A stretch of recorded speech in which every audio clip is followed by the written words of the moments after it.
오늘의 말씀은 사도행전 24장 1절부터 27절까지 말씀입니다. 오늘 핵심 구절은 25절입니다. 바울이 의와 절제와 장차 오는 심판을 강론하니 벨릭스가 두려워하여 대답하되 지금은 가라. 내가 틈이 있으면 너를 부르리라 하고. 아멘. 여러분, 두려움이라는 것은 어떻게 보면 내 삶의 방향성이라고 볼 수 있습니다. 여러분, 예전에 어떤 드라마를 본 적이 있는데 그 드라마에서 어떤 딸 아이가 1등에 대한 집착에 빠져 있었습니다. 그러니까 이 딸이 공부도 1등, 또 이제 실기를 하는 것이 있는데 그 실기도 1등 해야 한다라는 그런 생각에 빠진 거예요. 그런데 어느 날 이 딸 아이가 몸이 너무나 아픈 일이 발생했습니다. 그래서 이 딸 아이의 아빠가 이 딸 아이가 아무것도 안 하고 쉴 수 있도록 해줬습니다. 그런데 그 딸이 쉬라는 아빠의 말을 듣고는 갑자기 광기를 보이기 시작한다는 거예요. 왜냐하면 지금 이렇게 쉬면 자신은 1등할 수가 없다라는 거죠. 그리고 1등을 못하면 엄마에게 사랑받지 못한다라는 말을 그 딸아이가 한다라는 거죠. 자신은 엄마한테 사랑을 받아야 한다라고 하면서 아픈 몸을 이끌고 공부하는 모습을 보여줬다라는 겁니다. 여러분, 이 드라마에서 이 딸 아이의 두려움은요, 엄마라는 존재입니다. 엄마한테 사랑받기 위해서 어떻게든 인정받으려는 모습을 보여주는 거죠. 그러니까 두려움이란 여러분 내 삶의 방향성을 보여주는 거예요. 내가 두려워하는 일이 실제로 일어나지 않도록 나의 열과 정성을 쏟아내는 거죠.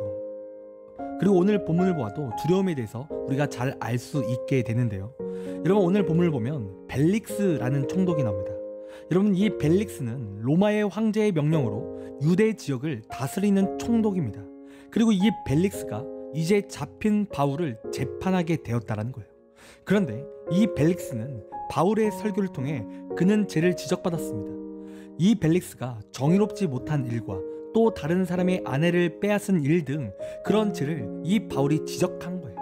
그리고 무엇보다 하나님께서 이러한 죄를 심판하실 것이다 라는 강한 경고의 말씀을 이 바울이 전했습니다. 그리고 이러한 경고 가운데 오늘 벨릭스가 어떠한 말을 합니까? 25절을 보면 이렇게 기록합니다.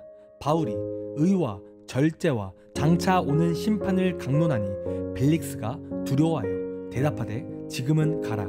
내가 틈이 있으면 너를 부르리라 하고. 여러분, 이 벨릭스가 사도 바울의 경고의 말씀을 듣고 어떤 모습을 보여줍니까?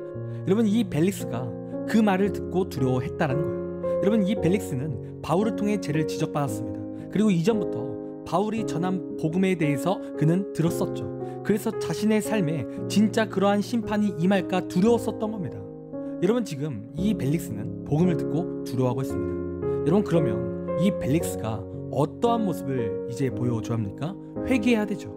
자신의 죄를 지적한 그 복음을 들었다면 자신의 악함을 고백하고 하나님께 돌아가는 삶을 살아야 하는 겁니다. 그런데 오늘 이 벨릭스가 어떠한 모습을 보여줍니까?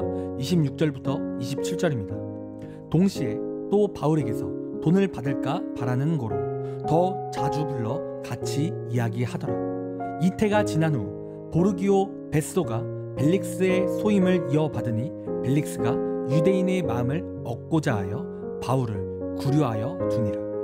여러분, 지금 이 벨릭스는 어떤 모습을 보여줍니까?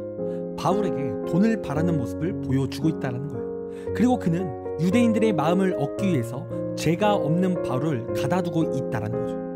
여러분, 지금 그는 복음을 듣고 두려워했다고 했지만 아직도 그는 악한 모습을 보여주고 있다는 거예요. 여러분, 이 벨릭스는 사실 복음을 듣고 진정으로 두려움을 떨었던 사람이 아닙니다.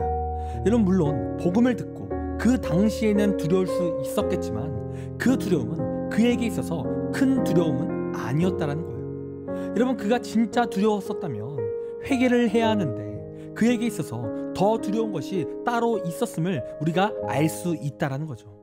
여러분, 그리고 오늘 이 벨릭스 총독의 두려움이 진짜 두려움이 무엇입니까? 자신의 권력과 물질에 있음을 우리가 볼 수 있다는 거예요.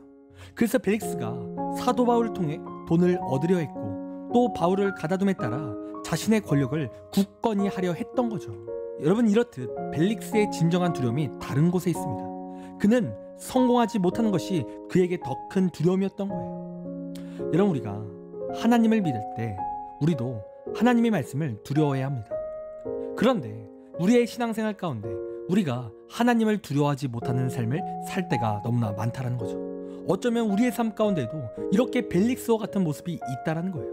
그러니까 우리도 설교를 통해 하나님께 지적을 받아요. 그런데 말씀을 통해 지적을 받아도 아직도 내 삶이 변하지 않고 있다라는 거예요. 그냥 그 말씀을 듣고 그냥 뜨끔하고 그렇게 끝날 때가 있다라는 거죠. 여러분, 우리가 하나님을 믿는다면 우리는 그 하나님을 두려워야 합니다. 그분이 내 방향성이 되어야 하는 거예요. 여러분, 시간 우리는 이 벨릭스의 모습이 없길 소원합니다. 우리는 하나님을 두려워하길 원합니다. 말로만 두려워하는 것이 아니라 진정으로 삶을 통해 그 하나님을 두려워하며 나아가길 소원해요. 그래서 우리가 하나님의 말씀을 들었다면 반응하는 삶이 나타날 줄 믿습니다. 그냥 듣고 우리가 큐티를 하면서 그냥 듣고 댓글 쓰고 그렇게 끝나는 것이 아니라 우리가 하나님의 말씀을 큐티를 통해 또한 여러 매체를 통해 우리가 들었다면 우리의 삶 속에서 적용해야 되는 거예요. 그 말씀을 따라 나아가는 거죠.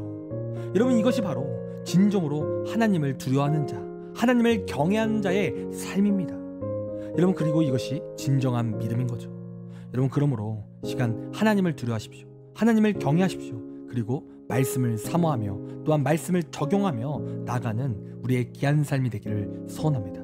이러한 삶을 통해서 하나님께서 기뻐 받으시고 영광 받으실 줄 믿습니다.